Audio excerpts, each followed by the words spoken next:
believe that mutilation exists in this country. Firstly, I'd like to say people will always do or say whatever works for them, and people will always come up for excuses to support their claims. And most of the times, you're gonna force people to believe what you want them to believe. So for mutilation, I personally have not gone through mutilation, but I know I have been circumcised. But I've stayed and lived with people that have gone through mutilation, and I know how it feels like. I cannot say for sure what type I went through, because even if I asked my grandma, she'd never tell me. But I do know that I was circumcised, and I have seen firsthand all the things it has done to me. Firstly, for women in this room and girls, we all see our periods if we are of age. And menstrual cramps, for some people it's normal, and for some it's intense. I can say for mine, it is actually very intense. And for a while, I thought it was really normal until when I went to the hospital. And then I realized all the pain I was going through was not actually normal, but it was because I had gone through FGMC. I know my mom wouldn't have agreed if she had known, but firstly, she left me with my grandma, and I wouldn't blame her, but I think she had a part to play in it, because she knows that the old people will always support FGM. Because even today, if I go home and tell my grandma that FGM is not good and Islam doesn't say anything about it, or Islam doesn't support it to the way they think it does, she still finds a way to make sure that that is the truth and that people will go through it. Mutilation is a painful experience because you cannot expect to cut somebody's body while they are awake. Because when I was going through FGM, I was 8 or 9, and at that time we recently came back to the Gambia, so I was like 9 years old, and I was fully aware of my environment and surroundings. I escorted my grandma to the market, which led to being the Kansimba's place. So we were on our way to the market, and somehow we ended up at the Kansimba. And I was aware, I was seeing the people that cut me, and I felt the amount of pain. I remember going to the bathroom after being cut, and I wanted to ease myself, and I was shouting and crying in the bathroom because that is how painful it was. Some people say after you're cut and then you ease yourself for the first time, the pain goes away. But mine did go away for a long time, and I had to bear the pain alone because somehow it signified being a woman. So yeah. Thank you very much, Alema. I think you've seen people who have actually got the experience, especially those that were seriously mutilated. Yeah. If you can also probably share some of those experiences that you've learned within your environment.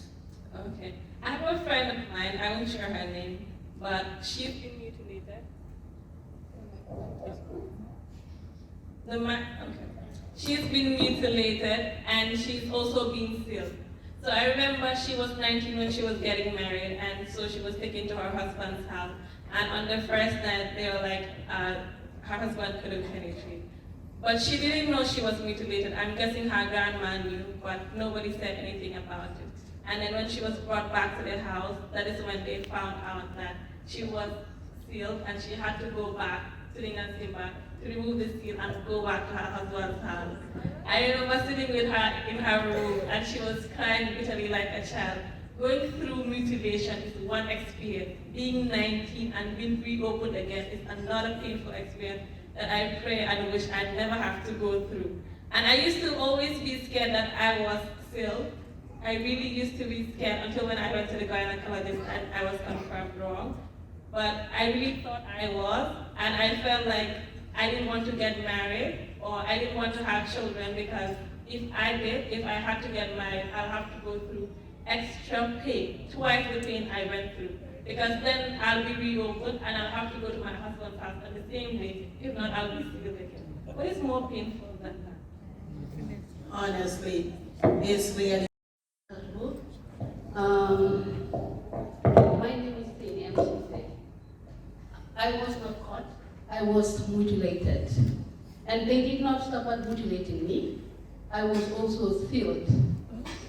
I got sealed, and my parents didn't know about it. I was stolen at the first place, taken to the Lansing bar. At this age, I can still remember what transpired. I can still remember them grabbing me, putting me on the laps of one of the women, and I can still feel the razor blade cutting through me. Aside from that, I can still remember feeling the pain of being stilled, but I did not know what that was. At some point during my period, I could feel that my period was not normal. It filled me to a point where the period could not come out like the normal girl. So I can see my period this month and don't see it for 3 other months. And when it comes out, it's so dark because it did not come out normally for the past 3 months. That's not normal. Fast forward, I got married, like she was saying. They took me to my husband's house, and he could not penetrate through me because of the ceiling. The pain that I felt that night, it's so traumatizing that if I still remember, it traumatized me again. So they had to take me to the Lansing Bar's house. I can still remember going to that place. It's behind Safidian in Serakunda. We got to the Lansing Bar. I can still remember her opening me up and using her fingers to penetrate through me. Yes. She penetrated through me all the way through, and I could still feel the word took inside me. Then she stopped. She did not stop at that. She took a bunch of cloth, like cotton cloth, and pushed it down the hole so that the hole would close. It did not stop at that. They took me straight to my husband's house.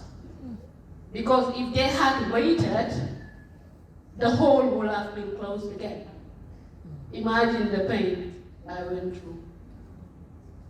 They took me back to my husband's house. He did not even want to touch me. But what can he do? They're expecting him to do so. And meanwhile, the unsealing was not done even properly. So my husband could only stop at some point and could not go further. Now they had to take me back to Dr. Kurang to operate on me. I can laugh today, but it was not an easy journey for me. And I don't wish for it to happen to any girl. This is why I am raising awareness on FGM. People do the practice because they don't know how harmful it is. Some people die. Some people get traumatized. You know, sometimes when I sit down and think about when we were circumcised, they used this cloth to put it on our beads, in the front and at the back. So you know, when you are bleeding and it's on a cotton cloth, it gets dry. Imagine that, getting dry and it's still in the wound, scratching you. I can still remember that. She talked about feeling pain when she went to the toilet the first time. I was scared of peeing. At some point, I will hold on to the pee to a point where it will just come out. That's how painful my journey was. So I am appealing to everyone that does this practice. It is harmful, it is traumatizing. When I was giving to my husband, I was so traumatized to a point where I wouldn't want to be in bed with him. Because I still was feeling that I am still filled. And I am still going to go through that pain if I give him myself. That's how traumatizing it is. And it is not normal to grow up being traumatized. So I am appealing once again to anyone that does this practice to please stop. It is undone. It is a violation of our rights. It is unhuman. It is what it is. Call it everything that's not human. So people mutilate here. I am an example of someone that was mutilated and sick. Thank you. Thank you for ngamira amukule timiyaro ko menyanta mwena. Ako ikakultulla na tabere ko fole modol ka sosoro kele ka mantara kere. Akate ya